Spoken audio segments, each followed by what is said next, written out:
aman, tiada bahaya. Sandar, sandar, sandar, sandar pada lengan yang kekal. Sandar, sandar, sandar, selalu aman, tiada bahaya.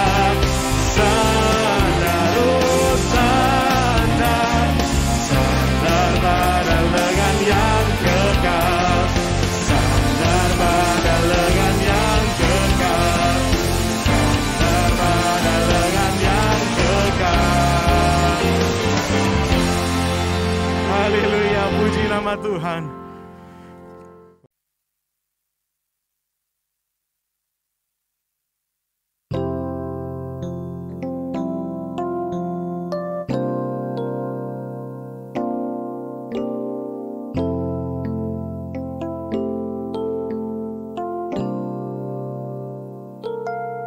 Tuhanku, bila hati kawanku terluka oleh tingkah ujarku dan kehendakku jadi panduku,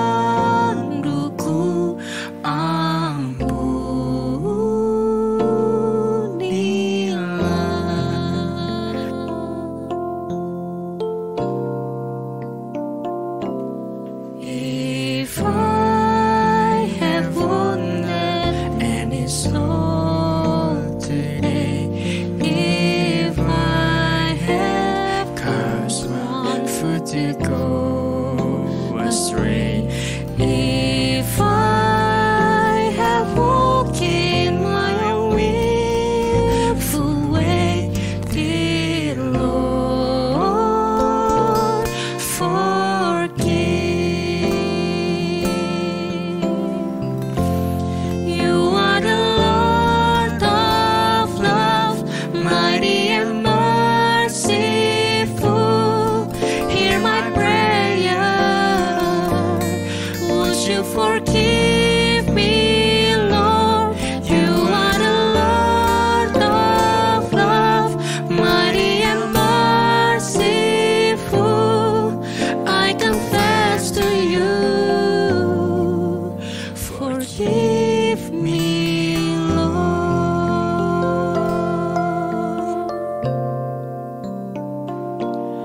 Dan hari ini aku bersembah serta padamu, Bapa, berserah. Berikan daku kasih-Mu mesra. Amin, amin, amin, amin.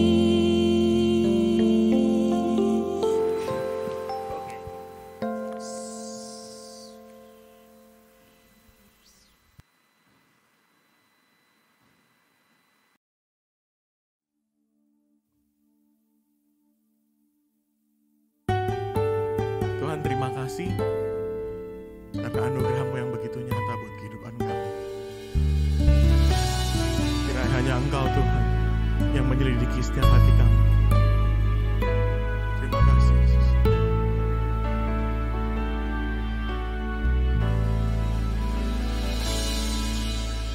Engkaulah Tuhanku dan Rajaku.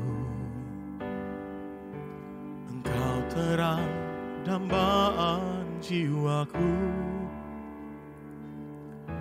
Tiada yang seperti-Mu di bumi dan di surga. Hanya Kau Tuhan yang ku cinta. Oh Tuhan, selidikilah, jagalah hatiku. Apakah aku masih setia kepadamu? Oh Tuhan, tolong hamba merindukanmu selalu, mengasihimu pribadi yang agung.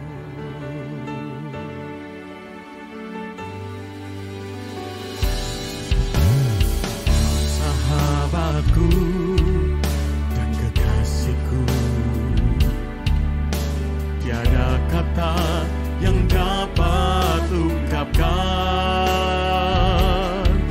selain ku sembah kau dan memberi hatiku sebagai persembahan yang hidup. Oh Tuhan, sedikilah, jagalah hatiku. Apakah aku masih setia kepadamu? Oh Tuhan, tolong hamba merindukanmu selalu, mengasihimu pribadi yang agung.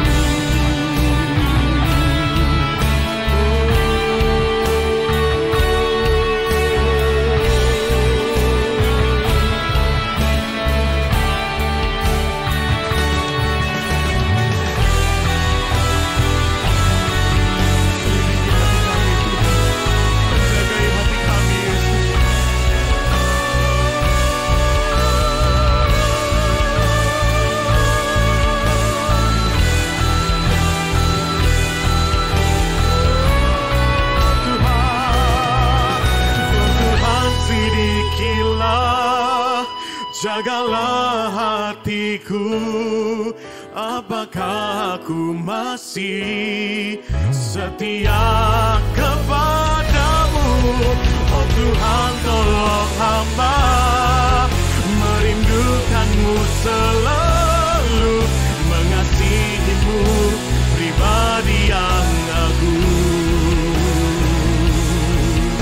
mengasihimu pribadi yang agung, pribadi yang agung.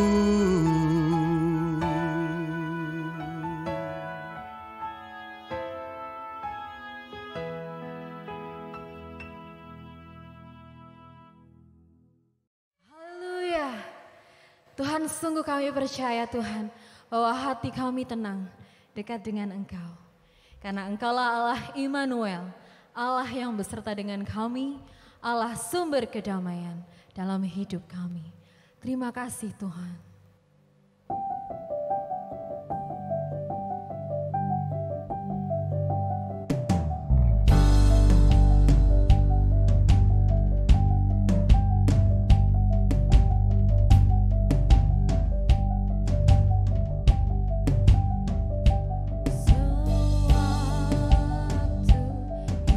Hidupku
rasakan, Kau buktikan kesetiaan-Mu Tuhan.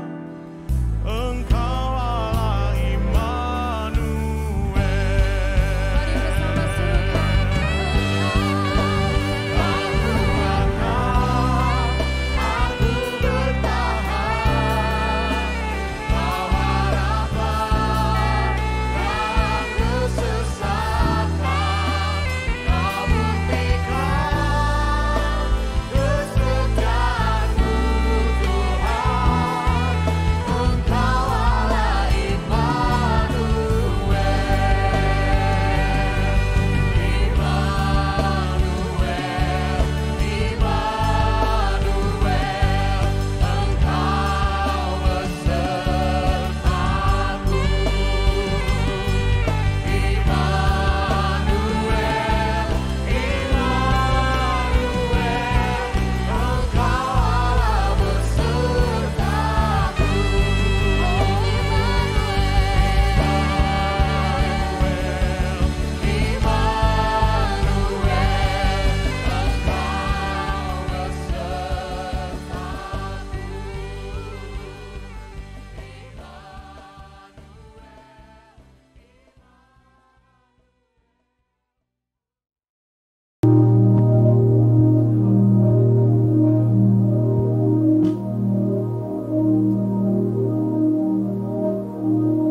Anda berada?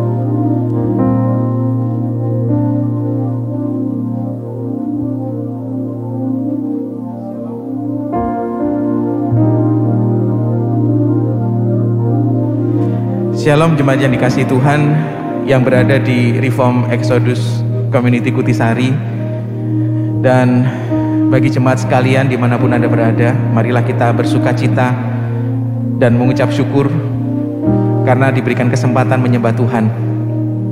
Saya mengundang jemaat sekalian bangkit berdiri. Marilah kita siapkan hati kita di hadapan Tuhan. Mari kita berdoa secara pribadi di hadapan-Nya.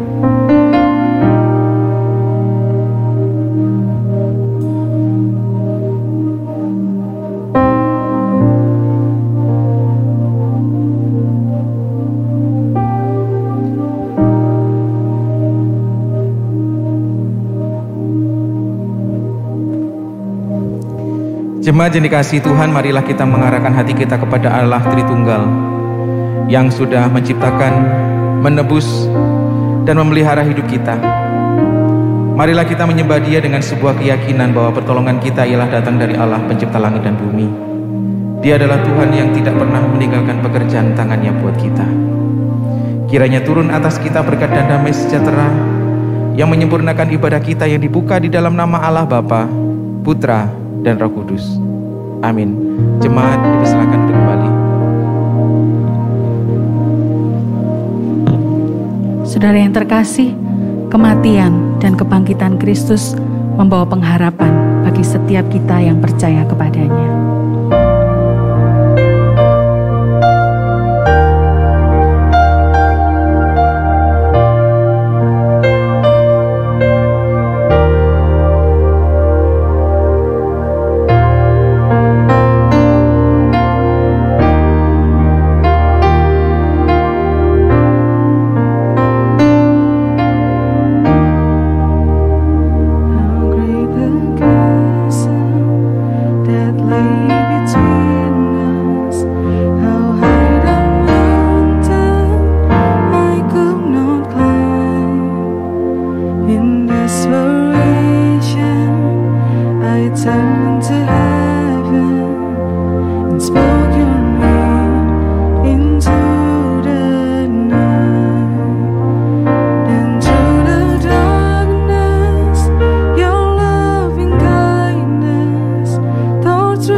free.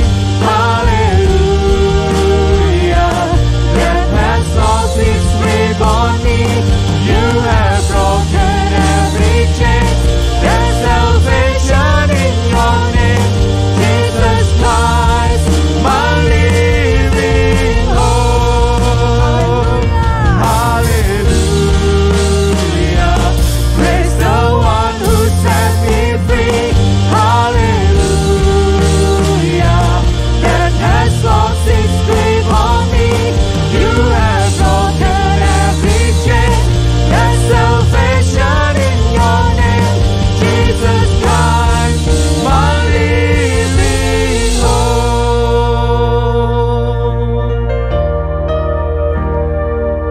Mari saudara, setiap kita diberikan kesempatan untuk mengakui segala kesalahan kita kepada Tuhan.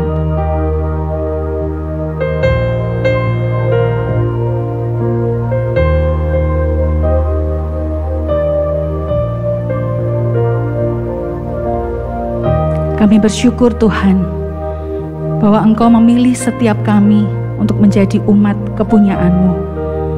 Kami sungguh bersyukur oleh kematian dan kebangkitan-Mu.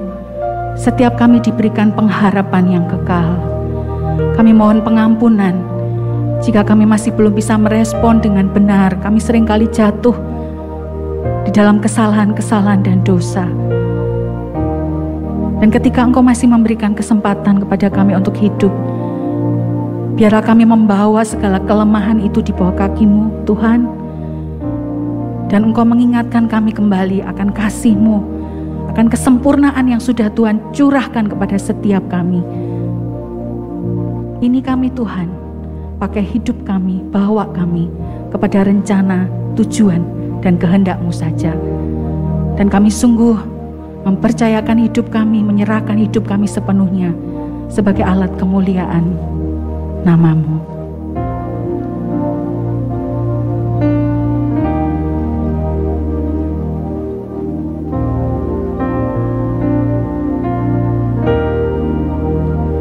Then came the morning that sealed the promise.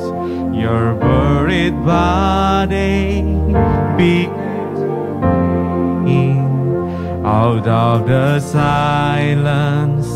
The roaring lion declared the grave has no claim on me.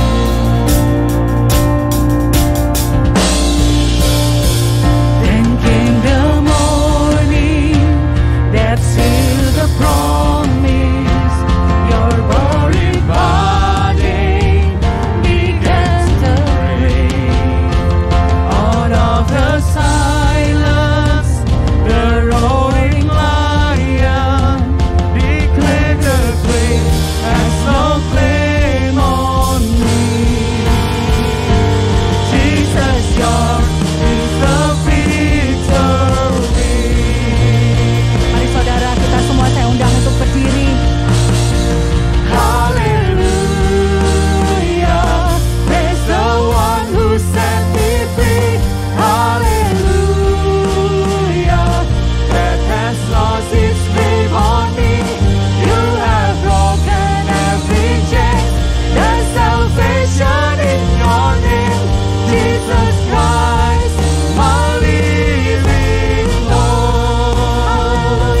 Hallelujah. Terima kasih Tuhan. Praise the one who set me free. Hallelujah. Death has lost its grip on me. You have broken every chain. There's salvation in your name, Jesus Christ, my living hope. God, you are my living hope. Amin. Betapa lebihnya darah Kristus yang oleh Roh yang kekal telah mempersembahkan dirinya sendiri kepada Allah sebagai persembahan yang tak bercacat, akan menyucikan hati nurani kita dari perbuatan-perbuatan yang sia-sia, supaya kita dapat beribadah kepada Allah yang hidup. Amin. Puji Tuhan, oleh darah Kristus dan oleh kuasa kebangkitannya, setiap kita telah dilayakkan untuk memiliki relasi kembali dengan Tuhan. Saudara yang percaya bersama-sama katakan, amin. Dengan tetap berdiri, mari kita akan mengikrarkan pengakuan iman Kalsedon yang berbunyi demikian. Maka kami mengikuti Bapa-Bapa Kudus dengan suara bulat, mengajar manusia untuk mengaku anak yang satu dan yang sama, Tuhan kita Yesus Kristus, sempurna dalam keilahian dan juga sempurna dalam kemanusiaan, sungguh-sungguh Allah dan sungguh-sungguh manusia, dengan jiwa yang bisa berpikir dan tubuh menurut keilahiannya, mempunyai hakikat yang sama dengan Sang Bapa, dan menurut kemanusiaannya mempunyai hakikat yang sama dengan kita. Dalam segala hal sama seperti kita, tetapi tanpa dosa. Menurut keilahiannya diperanakkan sebelum segala zaman dari Bapa, dan menurut kemanusiaannya dilahirkan dari Maria Sang Perawan, Bunda Allah dalam hari-hari akhir ini. Ia adalah Kristus, Anak Tuhan yang satu dan yang sama, satu-satunya yang diperanakkan, mempunyai keberadaan dalam dua hakikat, tanpa percampuran, tanpa perubahan, tanpa perpecahan, tanpa perpisahan. Perbedaan dari dua hakikat itu sama sekali tidak dihancurkan oleh persatuan mereka, tetapi sifat-sifat dasar yang khas dari setiap hakikat dipertahankan dan bersatu menjadi satu pribadi dan satu makhluk, tidak berpisah atau terbagi menjadi dua pribadi, tetapi anak yang satu dan yang sama, dan satu-satunya yang diperanakkan, Allah Firman, Tuhan Yesus Kristus. Seperti nabi-nabi dari semula telah menyatakan tentang Dia, dan seperti Tuhan Yesus Kristus sendiri telah mengajar kita, dan seperti pengakuan Bapa Kudus telah menyampaikan kepada kita. Amin. Puji Tuhan. Mari setiap kita yang telah ditebus, bersama-sama kita berhimpun dan bersukaria, menyembah dan memuliakan Yesus.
hati Tuhan. Sembah dan puji Dia Tuhan.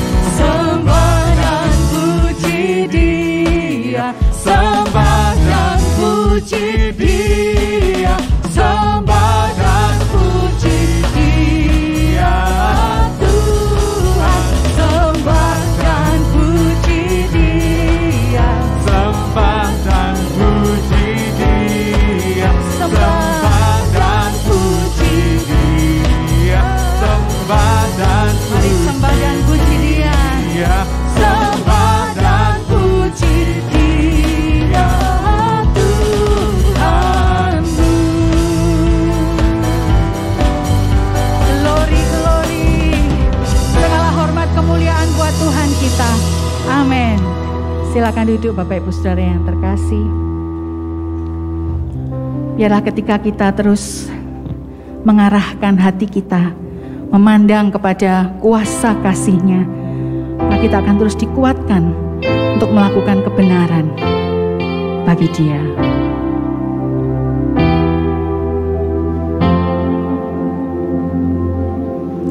Turn your eyes upon Jesus. Look full in His wonderful face, and the things of earth will grow strangely dim in the light of His glory and grace.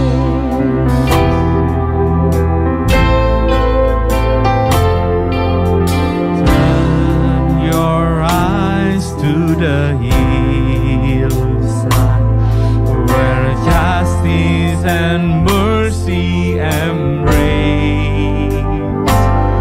There the Son of God gave His life for us, and our measureless debt was erased.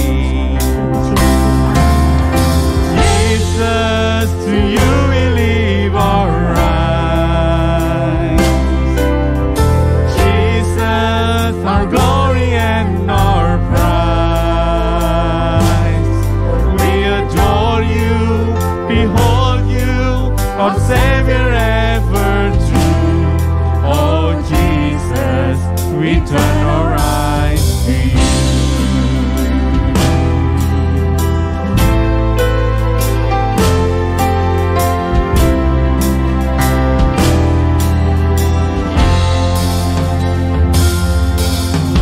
Pandang pada paginya, lihatlah Kristus yang bangkit. Hari yang mulia mau dikalahkan, sekarang Dia hidup di dalamku. Yesus, ku pandang wajah-Mu. Yesus, harta abadiku. Kau ku puja, ku sembah, Penyelamat sejati. Oh Yesus, ku pandang wajah-Mu.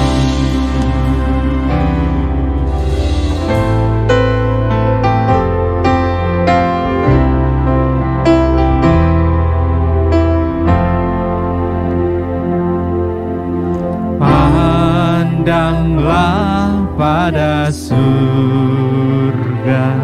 Sang Raja akan datang kelak. Lutut bertelut, lidah mengaku kemuliaan milik Kristus. Yesus, ku pandang wajah-Mu. Yesus, harta abadiku. Kau ku puja, ku sembah, Penyelamat sejati. Oh Yesus, ku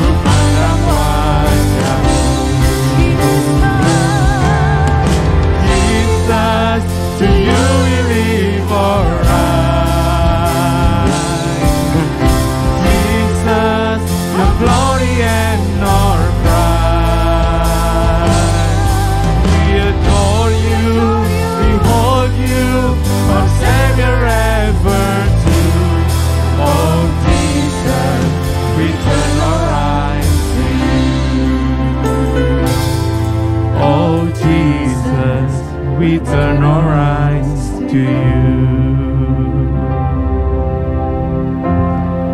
Kepada siapakah kami mengarahkan pandangan kami ya Tuhan, selain kepada Yesus Kristus, penebus kami yang mulia, juru selamat kami yang hidup. Kami ingin terus melihat Engkau, sang terang dunia itu, karena hanya di dalam terang-Mu kami melihat terang, dan kami melihat segala sesuatu dengan terang. Kami bersyukur Tuhan terus menerus menjaga iman kami, menerangi hati kami, menjernihkan pikiran kami dari semua konsep yang duniawi, supaya hati kami terarah kepada kesenangan-Mu dan pikiran kami tertuju kepada kemuliaan-Mu. Kami bersyukur ya Tuhan, Tuhan masih mau menyampaikan firman-Mu kepada kami, baik melalui puji-pujian yang kami naikkan maupun melalui pemberitaan firman-Mu. Kami mau menenangkan hati kami, meneduhkan pikiran kami, supaya kami bisa mendengarkan suara-Mu dengan lebih jelas ya Tuhan. Kami mau mengalami perjumpaan pribadi dengan Tuhan, perjumpaan yang sungguh-sungguh akan mengubahkan hidup kami, yang akan membebaskan kami, kebebasan yang sempurna di dalam Kristus Yesus. Terima kasih Tuhan. Kiranya Injil Yesus Kristus yang benar dan menyelamatkan, kematian dan kebangkitannya, penebusannya yang beranugerah dan sempurna, diberitakan sejelas-jelasnya di antara kami. Kami menantikan firman-Mu, bersabdalah, kami siap untuk mendengar. Di dalam Kristus Yesus kami berdoa dan kami mengucap syukur. Amin. Amin. Silakan duduk Bapak Ibu Saudara sekalian.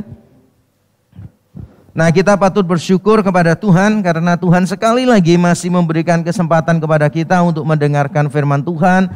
Dan tidak henti-hentinya saya mengingatkan kita bahwa firman Tuhan adalah sarana anugerah yang Tuhan sediakan bagi kita. Karena saya dan Bapak Ibu Saudara adalah orang-orang yang lemah, yang terbatas, yang berdosa. Kita seringkali menyimpang dari jalan Tuhan. Karena itu Tuhan perlu terus-menerus menyuarakan kehendaknya kepada kita.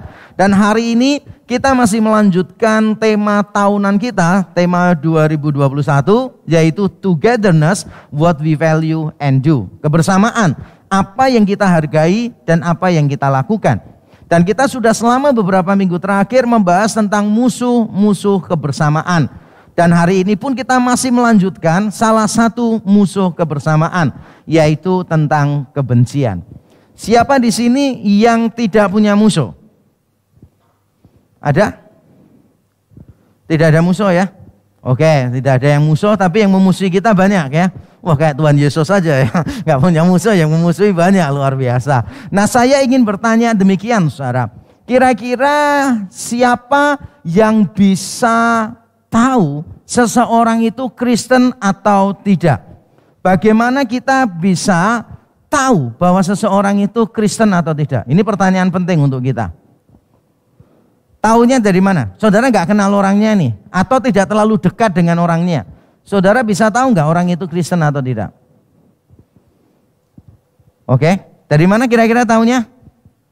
Suka memberi, ya kan? Wah, suka memberi. Mungkin kita mikirnya suka memberi, tapi banyak juga orang non-Kristen yang suka memberi, benar ya? Dan rasanya para pejabat dan para pengusaha yang bermain kotor juga saling memberi ya, gitu kan ya. Tapi kan kita juga tidak akan bilang itu adalah ciri-ciri orang Kristen. Kira-kira apa? Kalau bingung jawabnya begini nih, kalau bingung jawabnya. Bayangkan situasinya, saudara itu ada di rumah malam-malam, kemudian ada seorang yang masuk ke rumah saudara ingin mencuri sesuatu, lalu tertangkap oleh saudara. Dan orangnya itu menyerah, kemudian orangnya melihat, loh, di rumah saudara kok ada gambar salib. Lalu orangnya berkata begini kepada saudara, Pak, kalau bisa tolong jangan pukulin saya Pak, karena kita ini sesama orang Kristen. Kira-kira saudara mau membuktikan pencurinya ini benar-benar Kristen atau tidak dari mana? Mungkin saudara akan berpikir begini, oke kalau gitu, kamu coba berdiri sekarang, sebutkan pengakuan iman rasuli. Terus dia nggak bisa. Saudara berkata, pasti tidak Kristen. Orangnya bilang, saya bukan dari Protestan Pak. Karena pengakuan iman rasuli kan di Katolik dan di Protestan. Pentakosta, karismatik jarang banget ya pengakuan iman rasuli. Lalu saudara kemudian berkata begini, oke kalau gitu coba bacakan doa Bapak kami. Dia tetap gak bisa juga. Lalu saudara berkata begini, pasti kamu bukan orang Kristen. Orangnya jelaskan, maaf Pak, saya bukan dari gereja-gereja tertentu yang setelah doa syafaat diikuti doa Bapak kami, Pak. Terus saudara bilang, oke kalau gitu, hafalkan Yohanes 3 ayat 16. Tetap gak hafal juga Yohanes 3 ayat 16 gitu kan ya. Wah, keterlaluan kalau orang Kristen tidak tahu Yohanes 3 ayat 16, keterlaluan banget gitu kan. Lalu mungkin orangnya berkata begini, maaf Pak, saya waktu sekolah minggu memang tidak suka ikut kuis cerdas cermat Alkitab Pak gitu. Terakhir saudara mungkin berkata, ya sudahlah kalau gitu ini terakhir ya gitu. Kamu coba nyanyikan lagu Malam Kudus. Kalau tetap gak bisa nyanyi Malam Kudus, saya yakin saudara akan membacakan Matius 6. Pergilah daripadaku setan, engkau batu sandungan bagiku. Mungkin kita langsung menghardik orang itu. Nah pertanyaannya tetap sama, bagaimana kita tahu bahwa seseorang itu adalah orang yang Kristen sejati? Tidak mudah sebetulnya untuk menebak orang itu orang Kristen sejati atau tidak. Karena hati orang yang tahu adalah Tuhan. Tuhan yang bisa menilai hati orang. Orang yang rajin beribadah belum tentu imannya sungguh. Orang yang aktif di dalam pelayanan belum tentu imannya dewasa. Hanya Tuhan yang benar-benar bisa melihat hati orang. Tapi apakah dengan demikian kita tidak perlu menilai diri sendiri? Kita tidak bisa menilai orang lain? Menurut saya kita tetap bisa menilai orang lain. Mengapa demikian? Karena iman bukan sekadar persetujuan konseptual atau keyakinan emosional. Iman yang benar menghasilkan buah-buah kesalehan. Sekali lagi, iman bukan sekadar persetujuan konseptual atau keyakinan emosional. Iman yang benar menghasilkan buah-buah kesalehan. Kalau ada orang yang mengatakan bahwa dia punya iman dan mengaku imannya adalah iman yang menyelamatkan, maka orang itu seharusnya bisa menunjukkan iman itu. Dengan cara apa? Tindakannya. Dengan cara kesalehannya. Nah sekarang kita akan membahas salah satu karakteristik utama bahwa seseorang adalah murid Tuhan yang sejati, yaitu mengasihi. Mengasihi sesama adalah tanda murid Tuhan yang sejati. Yesus pernah berkata di Yohanes 13, hendaklah kamu saling mengasihi satu dengan yang lain. Dengan demikian dunia akan tahu bahwa kamu adalah murid-muridku. Mungkin ada banyak indikator, ada beberapa karakteristik lain dari orang Kristen. Tapi yang terutama adalah mengasihi. Dan nanti kita akan melihat orang yang membenci sesamanya, orang itu bukan orang Kristen. Orang yang membenci sesamanya membuktikan bahwa dirinya masih belum berada di dalam terang. Mari kita membaca Alkitab kita di dalam 1 Yohanes pasal 2 ayat 9 sampai 11. Saya bacakan untuk kita 1 Yohanes 2 ayat 9 sampai 11. Barang siapa berkata bahwa ia berada di dalam terang, tetapi ia membenci saudaranya, ia berada di dalam kegelapan sampai sekarang. Barang siapa mengasihi saudaranya, ia tetap berada di dalam terang dan di dalam dia tidak ada penyesatan. Tetapi barang siapa membenci saudaranya, ia berada di dalam kegelapan dan hidup di dalam kegelapan. Ia tidak tahu kemana ia pergi karena kegelapan itu telah membutakan matanya. Karena kegelapan itu telah membutakan matanya. Saudara, bagian ini merupakan bagian yang penting sekali di dalam surat 1 Yohanes yang membahas tentang kasih. Dan Yohanes tampaknya seorang penulis dengan karakteristik tertentu. Yaitu kalau menulis satu topik, lalu cepat pindah ke topik lain, lalu balik lagi ke topik yang semula. Bahkan beberapa topik yang dia bicarakan secara terpisah, di tempat lain dia bicarakan secara bersama-sama. Dan itu kelihatannya karakteristik dari penulis surat 1 Yohanes. Bapak Ibu Saudara, kalau mau membaca satu topik di dalam surat 1 Yohanes, lebih baik bacanya bukan cuma satu perikop, tapi dibaca seluruh kitab. Jadi dibaca dulu seluruh kitab, misalnya mau membahas tentang apa ini? Mau membahas tentang kripto. Nanti cari teks-teks yang ada kaitannya dengan kripto. Enggak ya, Yohanes enggak bahas tentang kripto. Misalnya saudara mau membahas tentang terang, atau membahas tentang kasih, membahas tentang apa? Maka nanti cari semua ayat yang berbicara tentang topik itu, karena sifatnya menyebar kemana-mana di seluruh surat 1 Yohanes. Itu cara memahami surat 1 Yohanes yang benar. Tapi hari ini karena keterbatasan waktu, saya akan fokus pada teks kita saja. Tapi saya sangat mendorong kita untuk membaca teks-teks lain di luar yang kita baca hari ini. Karena banyak teks lain yang bagus di dalam surat yang sama, yang berbicara tentang membenci atau tentang mengasihi. Oke. Ayat yang kita baca tadi dimulai dengan sebuah perkataan, barang siapa berkata bahwa ia berada di dalam terang. Barang siapa berkata bahwa ia berada di dalam terang. Rasanya kok agak aneh ya. Kalau Yohanes berkata barang siapa berkata begini-begini.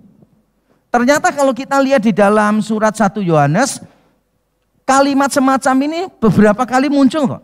Sejak pasal pertama Yohanes sudah berkata begini, barang siapa berkata berada di dalam terang. Atau jika kita mengatakan, ini muncul berkali-kali di dalam surat 1 Yohanes. Jadi tampaknya Yohanes sedang menyoroti orang-orang tertentu yang membuat klaim. Mengatakan sesuatu dan ternyata tidak benar. Atau mengatakan sesuatu dan Yohanes ingin mengujinya. Tapi mengapa Yohanes perlu mengatakan itu? Karena ada bahaya ajaran sesat. Kalau kita membaca surat 1 Yohanes setelah ibadah nanti baca, kita akan mengetahui ada ajaran sesat di sana. Ada orang-orang yang disebut para antikristus di dalam surat 1 Yohanes ini. Jadi banyak ajaran sesat, bahkan ajaran sesatnya ini parah-parah banget.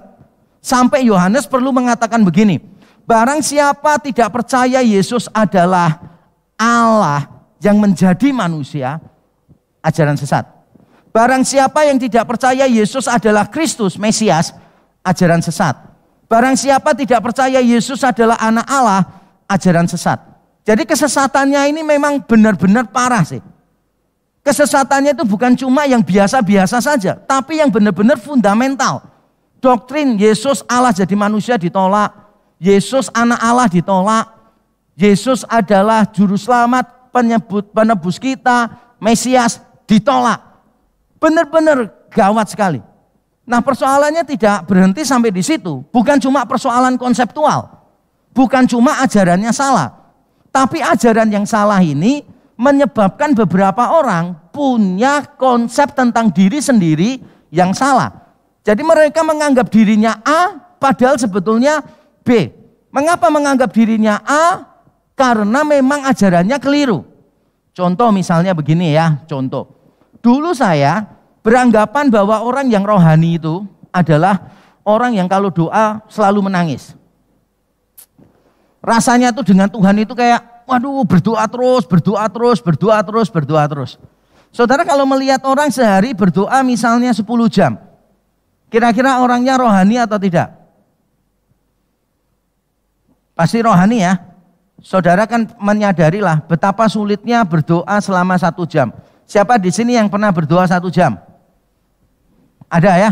Doa 1 jam. Wah berarti persoalannya banyak banget ya. Enggak ya, tidak selalu orang banyak berdoa itu persoalannya banyak. Nah saya juga mau mengatakan begini. Orang yang rohani itu pasti banyak berdoa. Setuju? Tetapi orang yang banyak berdoa belum tentu rohani. Lah kalau doanya itu hanya untuk memuaskan hawa nafsunya sendiri. Kalau doanya hanya untuk memaksa Tuhan. Kalau doanya hanya untuk mengejar hal-hal yang sifatnya duniawi, apakah itu adalah sesuatu yang rohani? Makanya kita ini harus berhati-hati dengan ajaran sesat. Karena ajaran sesat itu seringkali bukan cuma konsepnya yang bermasalah, tetapi nanti penilaian kita terhadap diri sendiri, penilaian kita terhadap orang lain juga menjadi salah. Itulah sebabnya kalau kita belajar sejarah bidat, sejarah ajaran sesat, maka salah satu karakteristik mereka itu adalah mereka itu militan terhadap kelompoknya sendiri. Merasa eksklusif, merasa superior dibanding dengan orang-orang di sekitarnya. Itu memang ciri khasnya begitu. Karena mereka punya konsep tertentu yang mereka yakini kebenaran padahal tidak. Lalu mereka memakai konsep itu sebagai teropong, sebagai lensa untuk memandang segala sesuatu termasuk dirinya sendiri. Penerima surat 1 Yohanes begitu. Mereka punya konsep yang keliru, yang sesat. Lalu dengan konsep itu mereka salah menilai diri mereka sendiri. Atau kalau boleh saya mengatakan begini, nasihat untuk kita. Ajaran palsu seringkali menghasilkan kerohanian yang semu. Merasa diri rohani padahal duniawi. Saya ingat beberapa orang yang gemar berkata Roh Kudus lah, yang dibicarakan itu selalu dunia roh lah, begitu. doa, puasa, kebangunan rohani, lawatan Tuhan lah dan sebagainya. Wah, kita kalau melihat sekilas langsung berkata, wah ini orang rohani banget ini gitu. Tapi ternyata begitu kita melihat kehidupan mereka sangat duniawi sekali. Hidup di dalam kemewahan. Cara mereka running the church adalah melalui cara-cara yang sangat duniawi sekali. Menjatuhkan satu dengan yang lain, menggeser posisi orang karena like and dislike dan seterusnya. Apakah itu semua adalah tanda seseorang memiliki iman yang sejati? Jawabannya kita bisa jawab dengan gampang, yaitu tidak. Kita jangan terkecoh. Makanya sangat penting bagi kita untuk punya ajaran yang benar. Karena dengan ajaran yang benar, kita itu bisa menilai kualitas rohani diri kita sendiri dan kualitas rohani orang lain. Tapi kita harus punya ajaran yang benar. Penerima surat 1 Yohanes tidak. Mereka sebagian di antara mereka berkata, membuat klaim. Saya itu begini, saya ini berada di dalam terang. Saya ini sudah mendapatkan terang ilahi dan seterusnya dan seterusnya. Ada banyak klaim yang disinggung oleh Yohanes di dalam suratnya ini. Tapi Yohanes kemudian menguji setiap klaim. Makanya Bapak Ibu Saudara perlu berhati-hati. Siapa saja yang membuat klaim harus ditanya alasannya apa.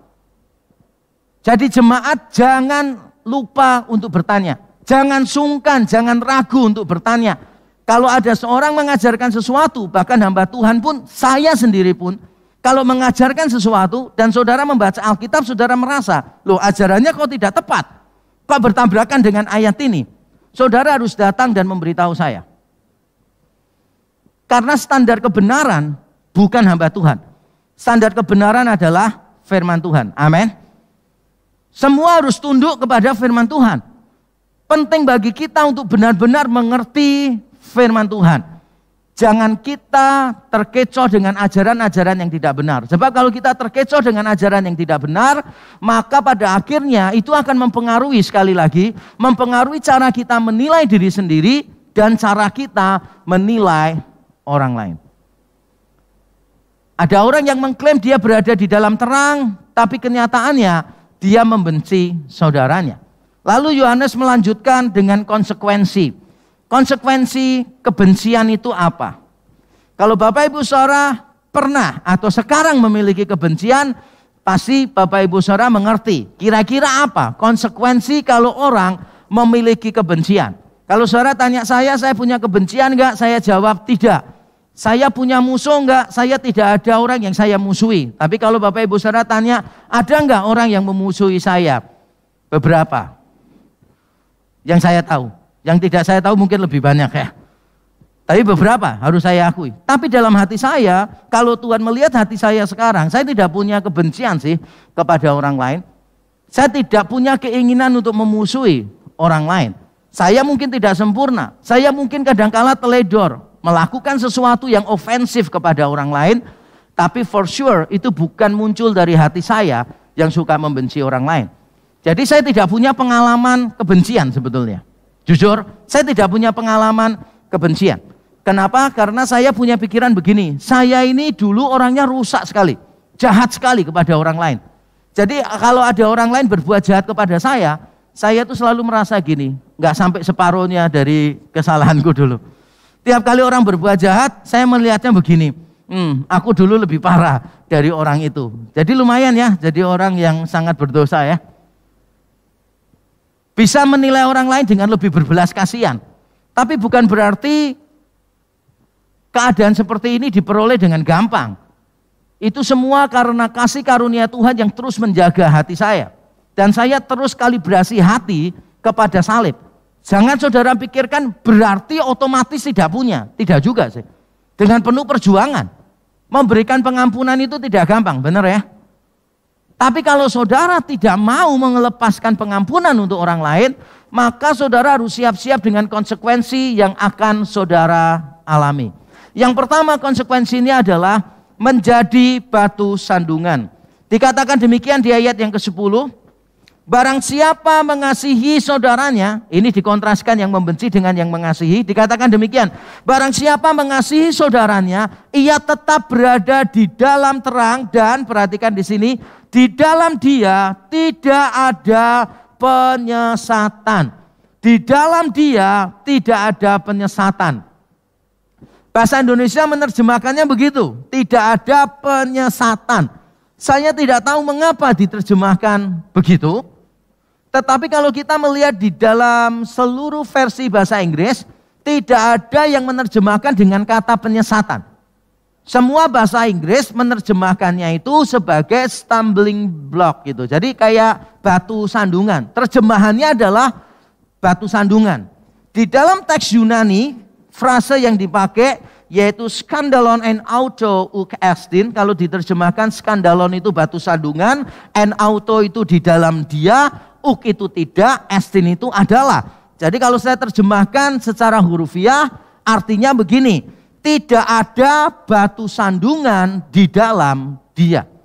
Jadi kalau orang itu mengasihi, tidak punya kebencian, dikatakan tidak ada batu sandungan di dalam dia. Tapi ini menimbulkan pertanyaan bagi kita. Batu sandungannya itu untuk siapa sih? Maksudnya yang akan tersandung itu siapa? Yang akan tersandung orang itu yang membenci atau orang lain? Kalau kita membandingkan NIV, New International Version, menerjemahkannya begini. There is nothing in him to make him stumble. To make him berarti orang yang mengasihi ini tidak akan tersandung. Tapi kalau kita melihat terjemahan lain, New Living Translation, menerjemahkannya begini. Does not cause others to stumble. Tidak menyebabkan orang lain tersandung. Jadi sebetulnya orang yang mengasihi ini tidak akan menjadi batu sandungan bagi siapa? Bagi dirinya sendiri atau bagi orang lain? Tidak mudah untuk menjawab pertanyaan ini. Karena secara tata bahasa, dua-duanya mungkin. Secara tata bahasa, dua-duanya mungkin.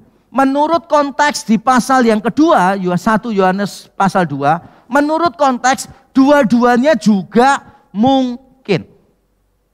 Jadi solusinya menurut saya adalah melihat di luar grammar, di luar tata bahasa, dan melihat di luar konteksnya. Nah kalau kita melakukan itu, maka saya yakin yang dimaksud oleh Rasul Yohanes di sini adalah menjadi batu sandungan bagi orang lain. Bukan bagi diri dia, tapi bagi orang lain. Mengapa saya setuju dengan itu? Karena ini dia alasannya. Di dalam pasal 1 ayat 7 ada diskusi tentang terang dan dikaitkan dengan persekutuan dengan sesama orang percaya. Yohanes mengatakan demikian pasal 1 ayat 7a. Tetapi jika kita hidup di dalam terang, sama seperti dia ada di dalam terang, maka kita beroleh persekutuan seorang dengan yang lain. Jadi kata terang itu muncul di pasal 1 dan di pasal 2. Sama-sama dikaitkan dengan apa? Persekutuan sesama orang percaya. Lalu kalau kita melihat kata skandalon, kata batu sandungan, dari kata itu kita memperoleh kata skandal. Skandal itu dari kata Yunani skandalon. Kata skandalon di dalam Alkitab muncul beberapa kali, tidak sampai 20 kali, tapi lebih dari 10 kali. Saya sudah cek. Karena saya punya softwarenya, jadi gampang tinggal ngecek. Jadi saudara jangan pikir, wah kurang kerjaan pendeta ini ya gitu. Ngecekin satu-satu, enggak. Saya punya softwarenya yang bagus sekali, saya bisa langsung satu kali klik. Saya tahu kata itu muncul berapa kali di dalam surat Paulus kah, di dalam perjanjian baru kah, di dalam Septuaginta kah. Itu kerjaan saya tiap hari. Saya meditasi pagi pun juga ngeklik begitu kok kerjaannya. Jadi tidak memberatkan bagi saya. Sama seperti saudara kalau pagi-pagi minum kopi, ya saya pagi-pagi yang ngeklik begitulah saudara. Untuk cari tahu apa begitu. Nah, kalau saya melihat di dalam pemunculan kata skandalon yang sekitar belasan kali di dalam Alkitab, saya menemukan kata skandalon itu selalu, kalau tidak dikatakan hampir selalu merujuk pada batu sandungan untuk orang lain. Batu sandungan untuk orang lain. Dan itulah arti yang saya yakini ada di benak Yohanes ketika dia mengatakan orang yang mengasihi tidak ada batu sandungan di dalam dia. Artinya kalau orang itu mengasihi, dia tidak menyebabkan orang lain tersandung. Dengan cara yang sama, orang-orang Kristen yang membenci, orang-orang Kristen itu meletakkan batu sandungan bagi orang lain. Saya ulang sekali lagi. Orang-orang Kristen yang membenci sesamanya meletakkan batu sandungan bagi orang lain. Orang lain menjadi lebih sulit untuk datang kepada Kristus. Itu artinya batu sandungan. Saya pernah ditanya begini. Kira-kira dalam penginjilan, keberatan apa yang paling sulit dijawab oleh Pak Yakub? Berapa kali saya ditanya orang. Saya kan sering melakukan penginjilan pribadi, bincang-bincang dengan non-Kristen dan sebagainya. Saya sering mendapatkan pertanyaan-pertanyaan yang rumit. Lalu ada orang tanya begini, keberatan apa yang paling berat pada waktu memberitakan Injil? Kalau pertanyaannya itu, menurut saya yang paling berat adalah ketika orang berkata begini, bagaimana saya bisa percaya kepada Kristus kalau orang Kristen saja perbuatannya seperti itu, melukai hati saya, menipu saya, mengecewakan saya. Saya pernah memberitakan Injil setelah pelayanan di satu tempat, lalu saya memberitakan Injil kepada sopir taksi di situ. Pada waktu saya memberitakan Injil, sopir taksinya dengan enteng berkata begini, gitu. Bagaimana aku ini bisa jadi Kristen? Aku ini dulu Kristen. Kamu nggak bisa suruh aku balik ke Kristen, karena aku terlalu sering dilukai oleh orang-orang Kristen, bahkan oleh hamba-hamba Tuhan. Kita semua tidak sempurna. Saya juga pernah melukai beberapa orang, baik yang saya sengaja dulu maupun yang saya tidak sengaja. Dan itu sulit untuk membangun kembali hubungan. Sulit sekali bagi saya untuk memulihkan relasi ketika saya sudah menyakiti orang lain. Karena orang lain punya pikiran bahwa kekristenan itu tentang cinta, kekristenan itu tentang kasih. Bahkan kalau saudara bertanya kepada 10 orang yang non-Kristen di tengah jalan, yang pernah tahu tentang kekristenan, mungkin 10 kata, top 10 words, yang mereka bisa sebutkan tentang kekristenan, saya kok yakin mungkin kasih akan muncul di sana. Walaupun mereka tidak merasakan kasihnya orang Kristen, tapi mungkin mereka hafal ya, Yesus mengatakan apa? Kalau kamu ditampar pipi kiri, berikan pipi kanan.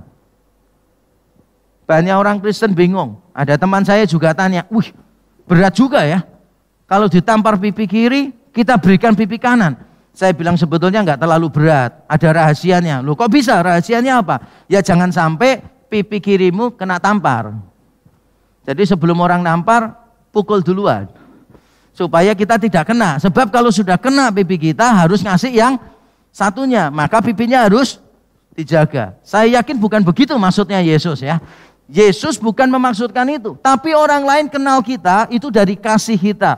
Maka ketika orang Kristen tidak mengasihi sesamanya, orang Kristen berbohong kepada sesamanya, di dalam bisnis tidak jujur, menyakiti hati orang yang tidak percaya, saya mendapati itu adalah keberatan yang paling sukar untuk dijawab. Mungkin saudara bertanya kepada saya, kenapa paling sukar untuk dijawab? Jawaban saya begini. Karena orang yang tersakiti tidak butuh jawaban. Itu yang membuat sulit untuk dijawab. Dia tidak membutuhkan jawaban. Tidak peduli saudara menjelaskan seperti apapun, orang itu tetap akan memandang negatif kepada orang Kristen. Satu-satunya obat adalah kalau dia berjumpa dengan orang Kristen yang lain. Kalau dia terekspos dengan banyak orang Kristen yang berbeda dengan apa yang selama ini dia pikirkan, baru dia nanti akan berubah pelan-pelan oleh anugerah Tuhan. Tidak peduli sekali lagi, tidak peduli saudara menjelaskan seperti apapun kepada orang ini tidak butuh jawaban. Karena hatinya sudah terlanjur tersakiti. Dan saudara tahu, kalau saudara gagal mengasihi orang lain, kalau saudara punya kebencian kepada orang lain, saudara telah membuat orang lain semakin sulit datang kepada Kristus. Saudara telah meletakkan batu sandungan di sepanjang jalan orang itu. Sehingga orang itu akan semakin sukar untuk mendekat kepada Kristus. Karena the beauty of Christ cannot be seen. Keindahan Kristus tidak dapat dilihat. Mengapa? Saudara meletakkan batu sandungan, tembok-tembok yang tidak perlu, yang menghalangi mata dia untuk melihat the beauty of Christ. Ini adalah konsekuensi pertama kalau saudara membenci. Konsekuensi yang kedua, kalau saudara membenci adalah menjatuhkan diri sendiri. Saya bacakan ayat yang terakhir, ayat yang ke-11 begini. Tetapi barang siapa membenci saudaranya, ia berada di dalam kegelapan dan hidup di dalam kegelapan. Kalau bahasa Yunaninya, berjalan di dalam kegelapan. Ia tidak tahu kemana ia pergi, karena kegelapan itu telah membutakan matanya. Barang siapa membenci saudaranya, ia berada di dalam kegelapan. Saya dulu pernah ditanya sebuah pertanyaan, sebuah kasus real yang berat banget. Menurut saya sampai sekarang pun itu menjadi misteri yang sukar untuk saya jawab. Yaitu ada orang bertanya begini, Pak, saya kenal satu hamba Tuhan, memberikan hidupnya sampai matinya untuk Tuhan. Tapi dia itu pernah disakiti. Jadi tempat pelayanannya dia itu pernah konflik, pecah. Dan dia merasa dikhianati begitu rupa, sampai hamba Tuhan ini benci sekali dengan orang-orang yang memisahkan diri itu.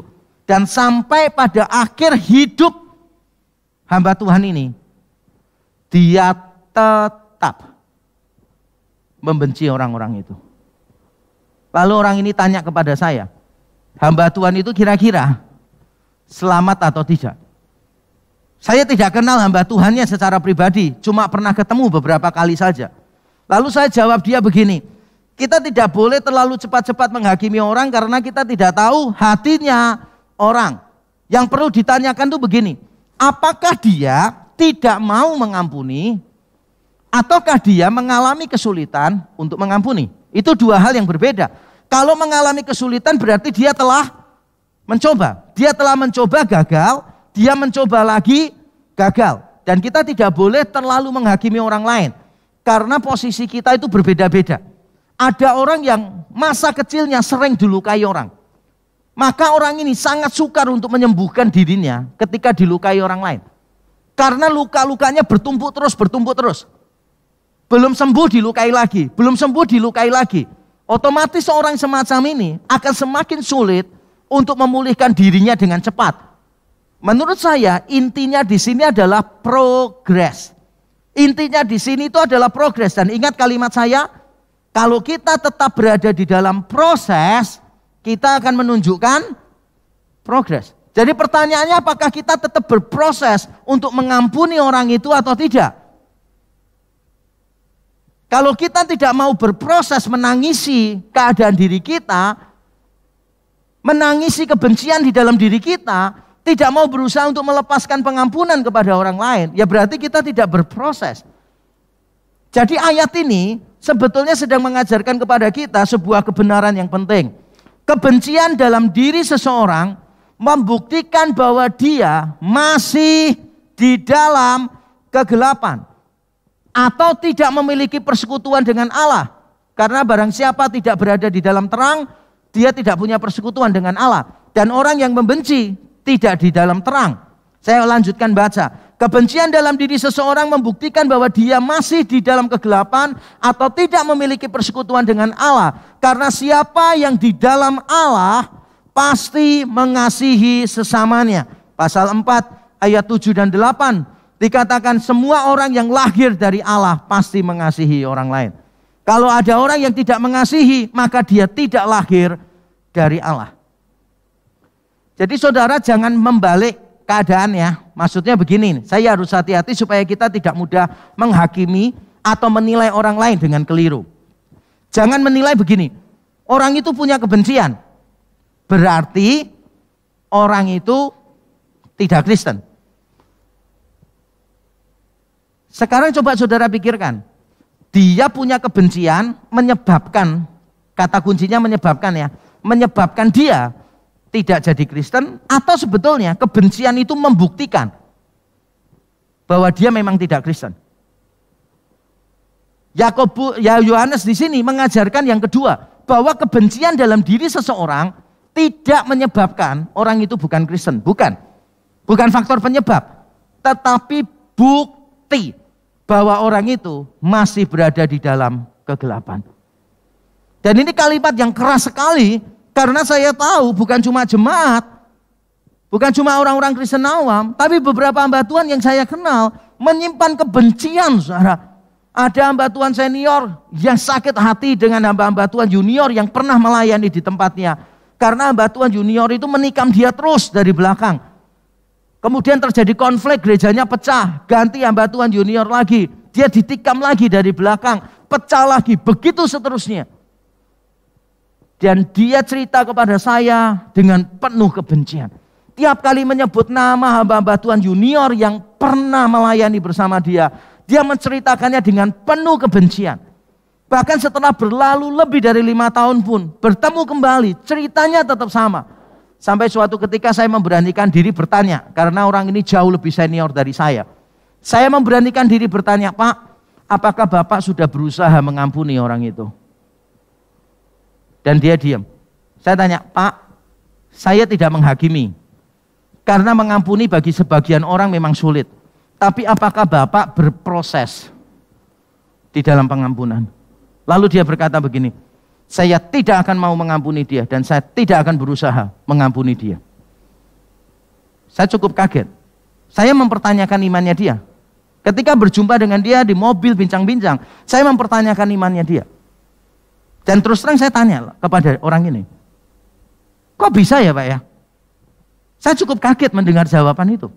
Karena seharusnya betapa sakit pun hati kita, paling tidak kita yang sudah mengalami kasih Tuhan di dalam hati kita, kita berkata, aku mau berusaha.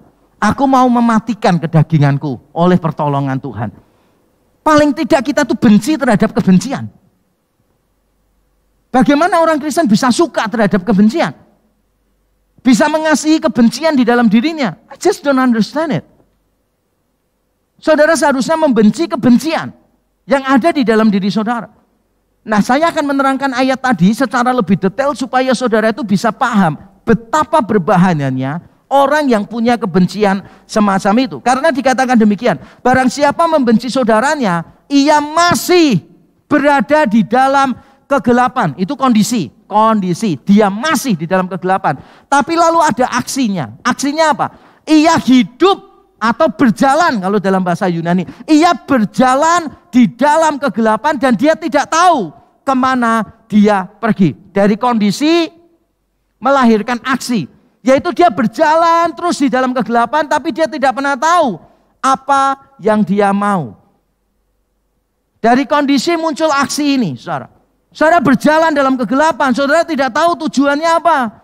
Karena Yohanes menambahkan tadi, dan hidup di dalam kegelapan atau berjalan di dalam kegelapan, ia tidak tahu kemana ia pergi.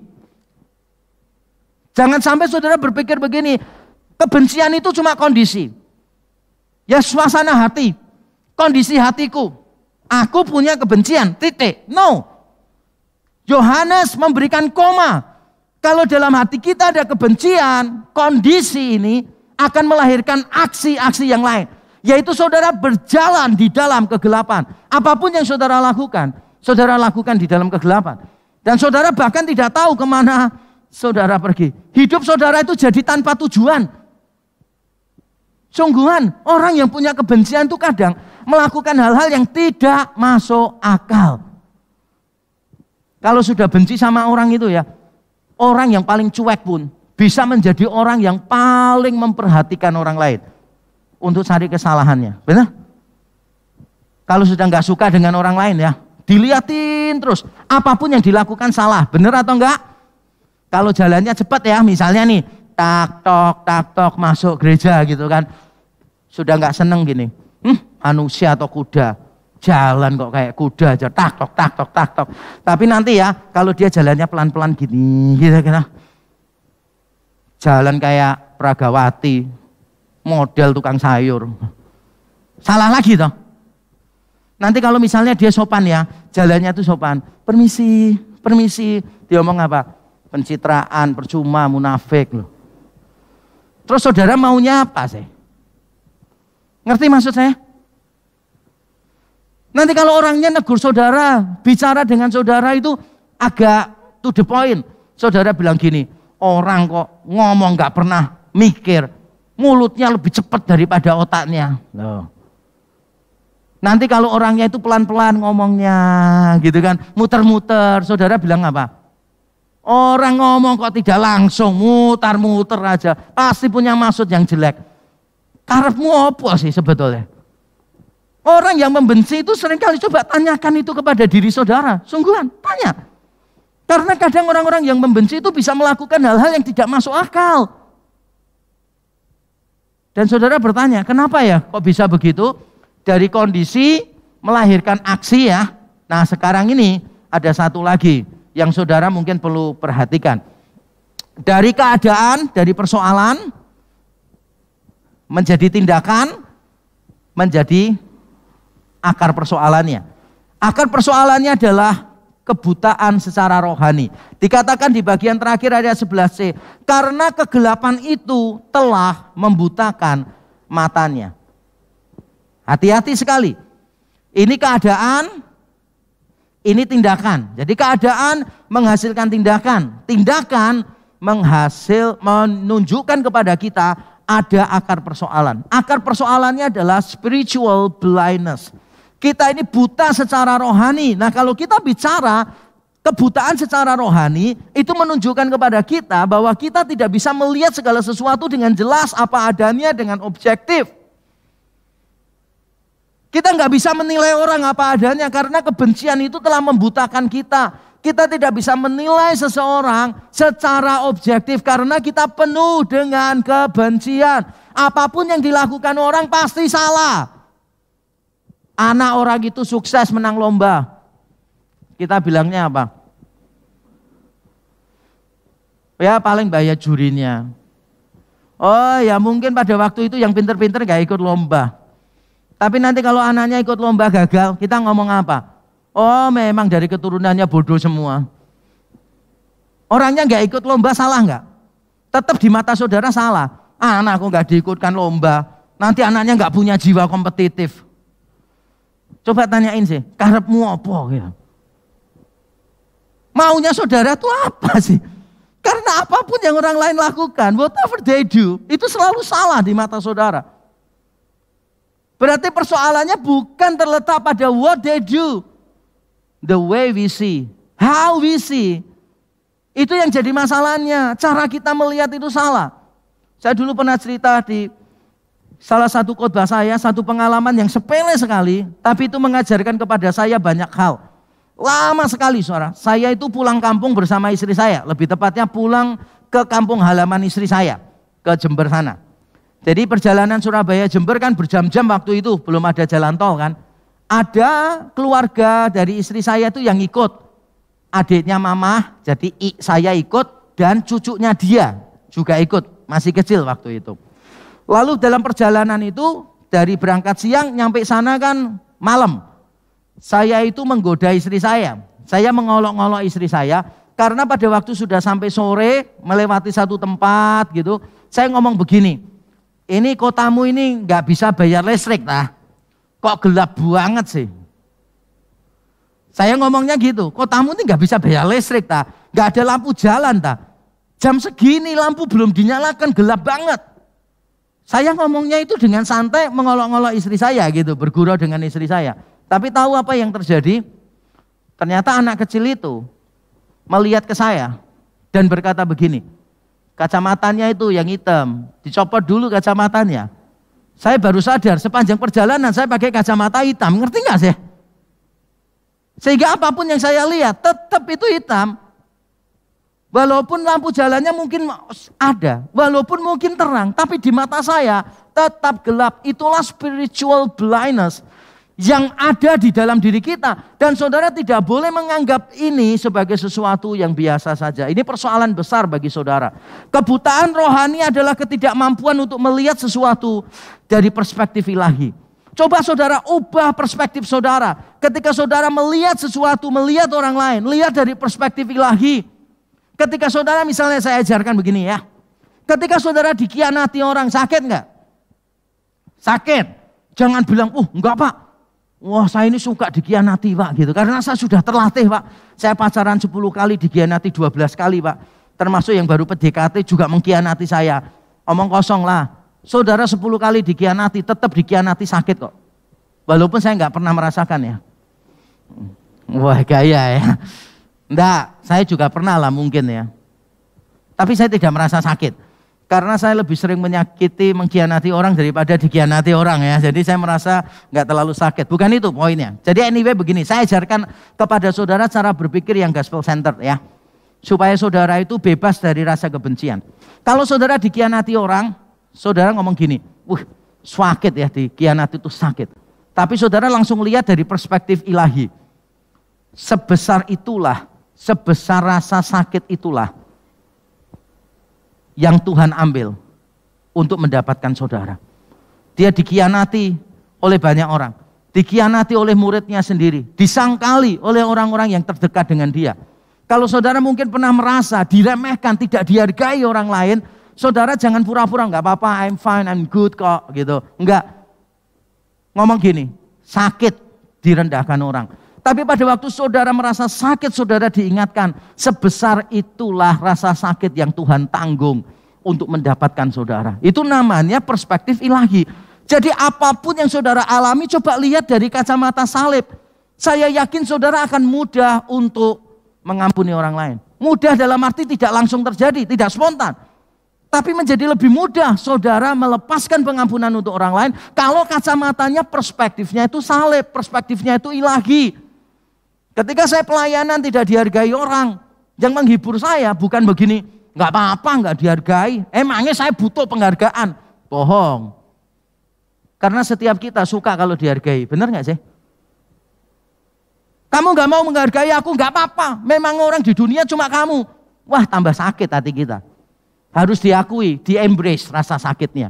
Kalau saya embrace rasa sakitnya. Saya datang kepada Tuhan dan saya ngomong gini, Tuhan, ternyata sakit ya. Melayani berkorban segalanya untuk orang-orang yang kita kasihi, tapi orang itu tidak paham kalau dikasihi, malah berpikir yang tidak-tidak, malah ngomong yang tidak-tidak. Ternyata sakit ya Tuhan. Lalu saya bilang begini, tapi aku belajar, sebesar ini pula rasa sakit yang Tuhan tanggung untuk mendapatkan saya. Tiap kali ada luka di dalam hati kita, embrace it. Jangan deny, jangan menyangkali. Banyak orang Kristen begitu, kalau ditanya bagaimana kabar saudara, baik, luar biasa. Bagaimana hubunganmu dengan dia? Ya fine-fine aja. Yang benar aja. Kalau saudara luka, dilukai orang, jujur di hadapan Tuhan, Tuhan aku dilukai dan aku rasa sakit. Tapi sebesar itu pula rasa sakit yang Tuhan ambil di atas kayu salib untuk mendapatkan saya dan saudara. Tiap kali saudara melihat dari perspektif ilahi ini, saya yakin saudara semakin mudah melepaskan pengampunan. Dan yang terakhir saya ingin berkata begini kepada kita semua. Kebencian terjadi pada saat seseorang lebih mengedepankan perasaan daripada karya penebusan. Kebencian akan muncul ketika saudara mengedepankan perasaan daripada karya penebusan. Dikhianati sakit, ditikam dari belakang sakit, difitnah sakit. Siapa bilang tidak sakit? Tidak ada orang yang cukup terlatih sampai dia difitnah dan tidak merasa apa-apa. No. Tidak ada. Orang yang kebal dengan semua rasa sakit, gak ada. Tapi kalau saudara mengedepankan perasaan terus, saudara akan dilukai terus, dilukai terus, dilukai terus, dan dilukai terus. Tapi kalau saudara mengedepankan karya penebusan, saudara taruh semua lukamu di depan salib Yesus Kristus. Saudara lemparkan semua kebencianmu, kekecewaanmu, lemparkan di depan salib Kristus. Maka saya yakin saudara akan mendapatkan kebebasan yang sejati. Bukan besok, hari ini juga. Ketika saudara melepaskan semua kebencian itu, saudara akan mendapatkan kebebasan yang sempurna di dalam Kristus. Hari ini saya menantang setiap kita. Lihat hatimu, lihat hati kita masing-masing. Apakah ada kebencian? Setiap kali bicara tentang orang lain muncul kebencian.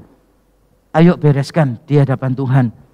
Di depan Tuhan yang sudah mencurahkan darahnya untuk membasuh hati nurani kita. Mari kita tunduk kepala, kita berdoa.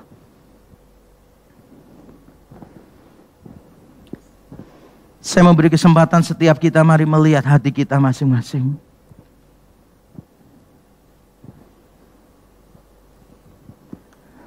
Bapa di surga, kami datang kepadamu.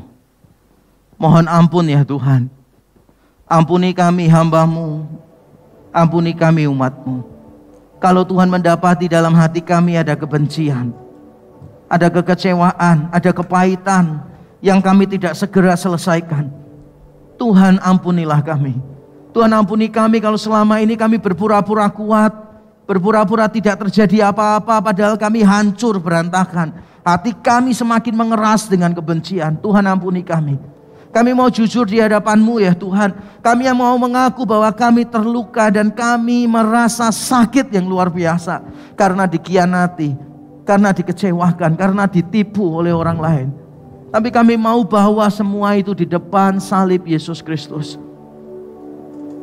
Kami mau melepaskan pengampunan. Karena Kristus sudah memberikan pengampunannya bagi kami. Di atas kayu salib Engkau merengkuh semua rasa sakit itu bagi kami. Dan kami datang kepada salib-Mu, melepaskan semuanya.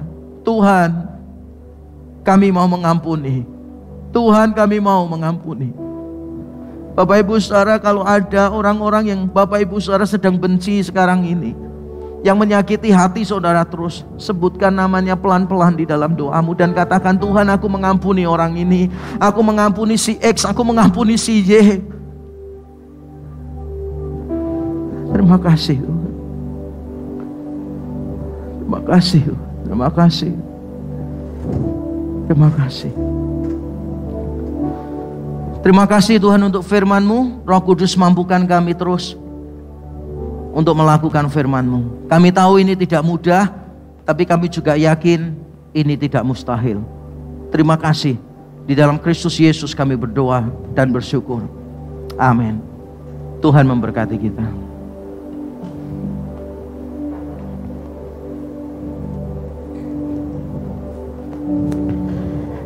Jemaat yang dikasihi Tuhan, kita akan melanjutkan sesi perjamuan kudus.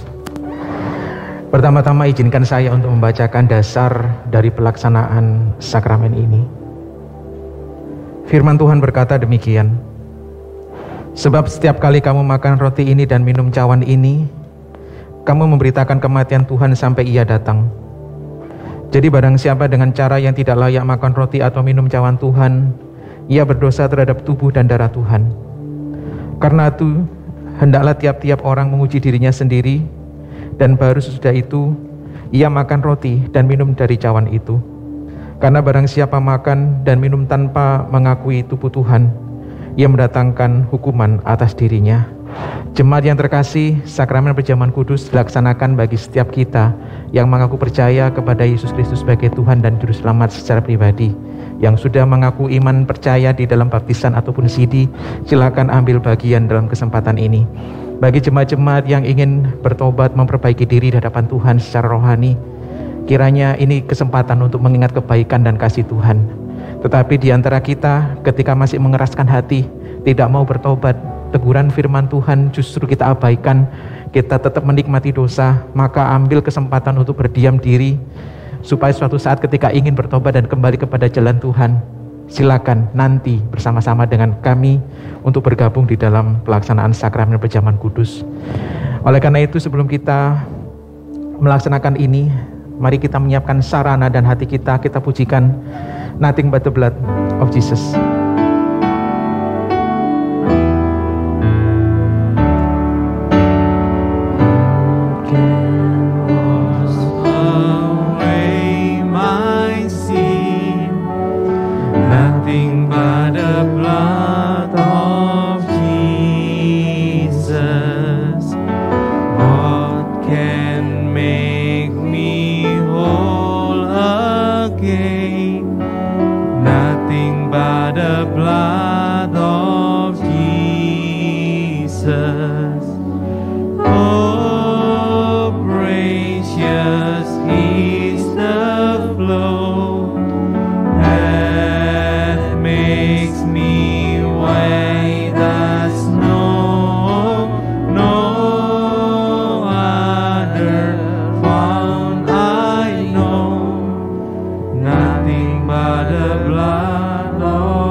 Mari kita bangkit berdiri.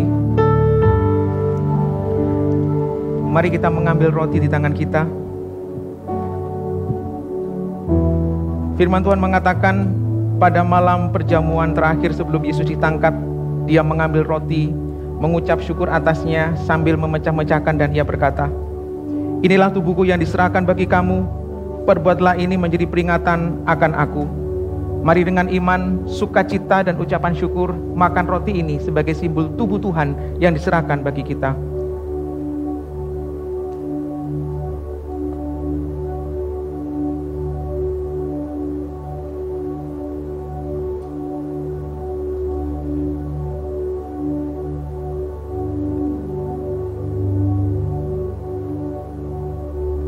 Mari kita mengambil anggur di tangan kita.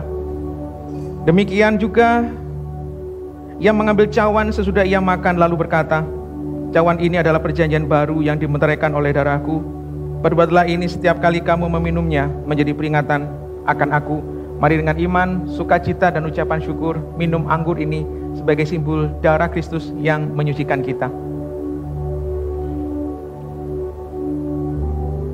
Saya memberikan kesempatan kepada setiap kita mengambil doa teduh pribadi, mengucap syukur atas keselamatan yang telah Tuhan berikan bagi kita.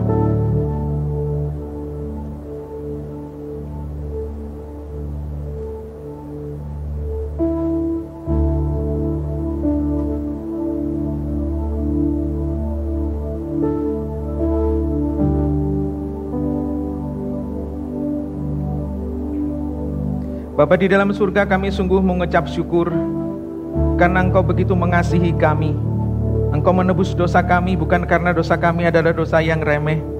Ketika Tuhan menganugerahkan keselamatan bukan karena anugerah Tuhan adalah murahan. Karena itu ya Tuhan, ketika Yesus mati di atas kayu salib, kiranya hidup dan hati kami persembahkan kepadanya dengan menghormati setiap karya kayu salib dengan kehidupan yang berkenan di hadapan Tuhan. Melalui disiplin rohani, kekudusan hidup, komitmen hati kami untuk mengiring, mempercayakan diri kepadanya, sehingga hidup kami boleh menjadi persembahan yang berkenan di hadapannya. Kami serahkan di dalam tangan-Mu ya Tuhan, di dalam keterbatasan kelemahan kami, Engkau yang memampukan. Kami yang terbatas, kami yang begitu hina, tetapi kami percaya kasih Tuhan yang akan menopang kami. Terima kasih Bapa di surga, melalui sakramen ini ingatkan kami senantiasa bahwa Allah mengasihi kami. Di dalam nama Yesus Kristus kami mengucap syukur dan berdoa. Amin. Jemaat dipersilakan duduk kembali.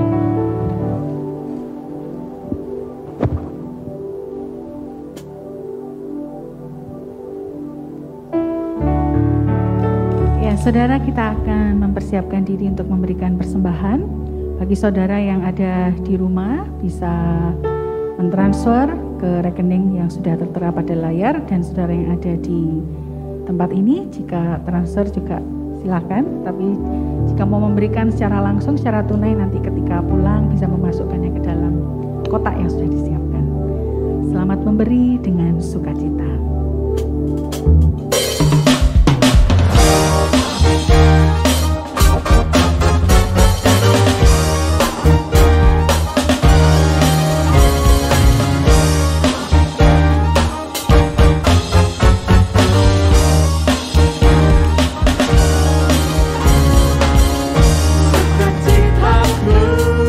Sembahkan hanya pada Tuhanku.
Terima kasih untuk kesempatan yang indah di mana kami menyembah Tuhan.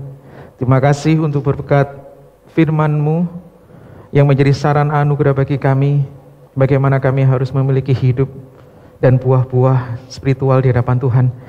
Kami saat ini mengucap syukur untuk persembahan yang boleh kami berikan.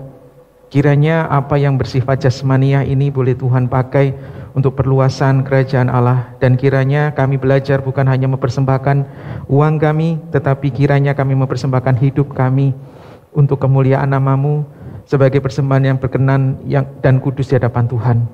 Bapa di dalam surga, kiranya kami terus-menerus mengingat bangsa dan negara kami yang memperjuangkan bagaimana menekan laju perkembangan COVID-19. Kami percaya ada banyak hal yang sekarang ini sedang dilakukan, khususnya untuk memproduksi vaksin maupun untuk menyebarkan vaksin kepada lapisan masyarakat ke daerah yang terpencil sekalipun Engkau yang akan menolongnya. Kami percaya Tuhan, kerjasama yang baik antara pemerintah maupun masyarakat ini akan membawa dampak positif bagi usaha untuk menekan pertumbuhan COVID-19. Kami serahkan di dalam tangan Tuhan juga untuk para pelajar, di mana saat ini mereka sedang menghadapi proses ujian akhir semester mereka. Engkau limpahkan kekuatan, hikmat, bijaksana, kesehatan, dan perlindungan supaya semua berjalan dengan baik dan nilai optimal boleh mereka dapatkan, dan sekiranya ini juga meningkatkan kualitas pendidikan nasional di masa pandemi. Kami juga serahkan di dalam tangan-Mu pada saat ini bangsa dan negara kami di berbagai daerah mengalami bencana alam, khususnya yang kemarin sore kami dengar di Lumajang ada erupsi dari Gunung Semeru. Ya Tuhan, Engkau yang akan terus-menerus menolong, memberkati, melindungi masyarakat yang ada di sana. Sekarang ini mereka yang mengungsi, Engkau jaga, Engkau pelihara. Infrastruktur yang sekarang ini sulit untuk memasuki daerah, untuk dapat membantu memasuki daerah tersebut, kiranya Engkau juga memberikan kekuatan kepada setiap aparat pemerintah yang ada di sana untuk mengantisipasi dengan baik sehingga bantuan demi bantuan boleh diberikan. Kami serahkan dalam tangan Tuhan, berikan pelindungan, kekuatan untuk menanggung itu semua, dan kiranya kami yang ada di manapun kami berada, kami boleh bersatu hati untuk membantu mereka. Terima kasih Bapak, kami serahkan persembahan kami persembahkan bangsa dan negara kami di dalam tangan Tuhan. Di dalam nama Yesus kami mengucap syukur dan berdoa. Amin. Jemaat dipersilakan duduk kembali. Marilah kita bersama-sama memperhatikan informasi warta jemaat. Shalom jemaat Rex sekalian, kita patut bersyukur kepada Tuhan karena sejak 2 tahun yang lalu Tuhan mempercayakan sebuah pelayanan yang super penting sekali bagi kita, yaitu sebuah sekolah tinggi teologi yang bernama STT Amadeus. Amadeus adalah milik kita bersama.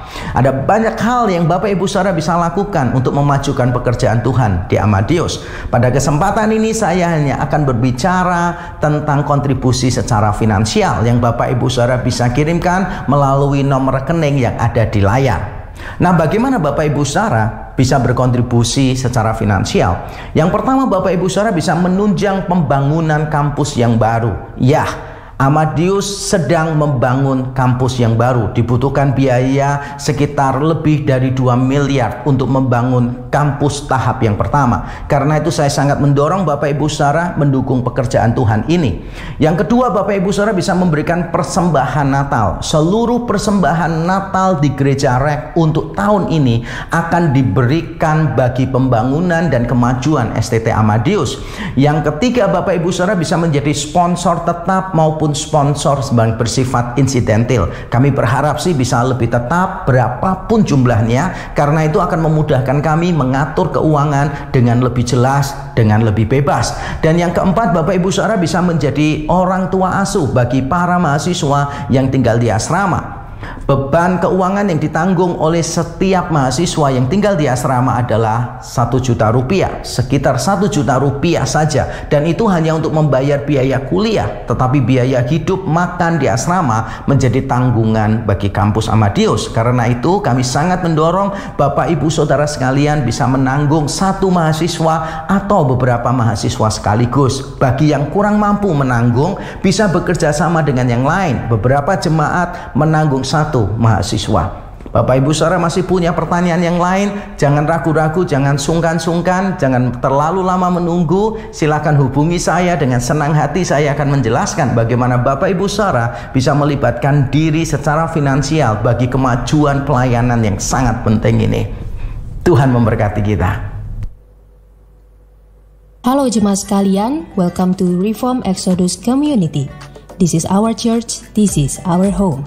Kami ucapkan selamat datang bagi Anda yang baru bergabung hari ini. REK adalah gereja yang tepat bagi Anda yang peduli dengan care, teaching, and mission. Jika Anda ingin terhubung dengan komunitas tertentu di REK atau ingin didoakan, jangan ragu untuk menghubungi kontak berikut ini. Selamat bagi Anda yang berulang tahun di minggu ini. Kiranya kasih, iman, dan pengharapan Anda semakin dikuatkan di dalam Kristus melalui topangan Roh Kudus.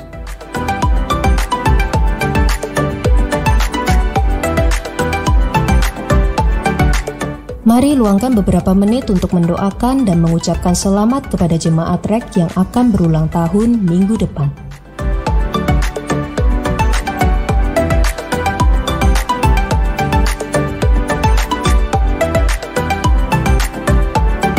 Mari bergabung dalam doa pagi setiap Sabtu pukul 5:30 pagi.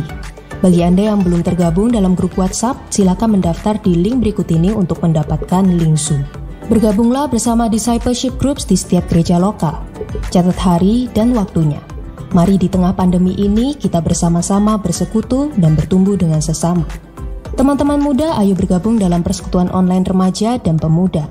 Info link Zoom silahkan menghubungi kontak berikut ini. Kita bersyukur karena oleh kemurahan Allah Tritunggal dan melalui dukungan doa dan dana dari Anda, proyek renovasi gedung gereja REK Nginden terus menunjukkan perkembangan. Mari kita tuntaskan apa yang sudah kita kerjakan. Silakan transfer dukungan Anda ke rekening berikut ini dan jangan lupa untuk menambahkan angka 9 pada digit terakhir.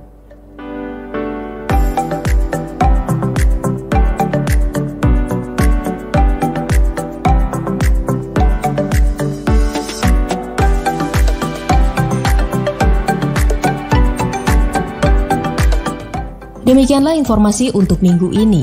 Marilah kita teguh berpegang pada pengakuan tentang pengharapan kita, sebab Ia yang menjanjikannya setia. God bless you and see you next week.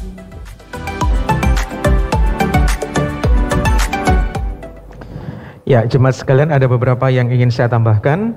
Pertama, terkait dengan informasi pastoral, akan diadakan pernikahan kudus bagi Saudara Robert dan Saudari Melisa pada tanggal 11 nanti. Kiranya jika tidak ada keberatan yang masuk kepada hamba Tuhan maupun majelis, maka pelaksanaan pernikahan ini akan diberkati oleh gereja kita.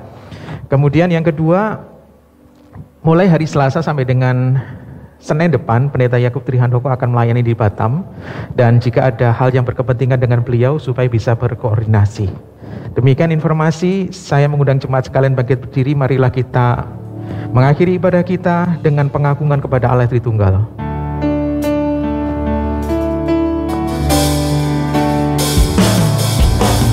Puji dia Allah Bapa, Putra Roh Kudus Tritunggal, Allah mulia berkuasa, puji dia Raja segala Raja. Jemaat yang terkasih, setelah kita mendengarkan firman-Nya, dan marilah kita menjadi pelaku-pelaku firman untuk memuliakan Tuhan, dan sekarang terimalah berkat-Nya. Kiranya Allah Bapa memberkati dan melindungi engkau dengan berkat jasmani maupun rohani. Kiranya Yesus Kristus menyinari engkau dengan wajah-Nya dan memberikan kasih karunia keselamatan surgawi. Dan kiranya Allah Roh Kudus menghadapkan wajah-Nya kepadamu dan memberikan damai sejahtera yang akan mengiring engkau sampai Kristus datang yang kedua kali. Dan terimalah berkat-berkat itu hanya di dalam nama Yesus Kristus. Amin. Silakan duduk untuk mengambil waktu teduh. Ibadah selesai. Tuhan Yesus memberkati kita semua.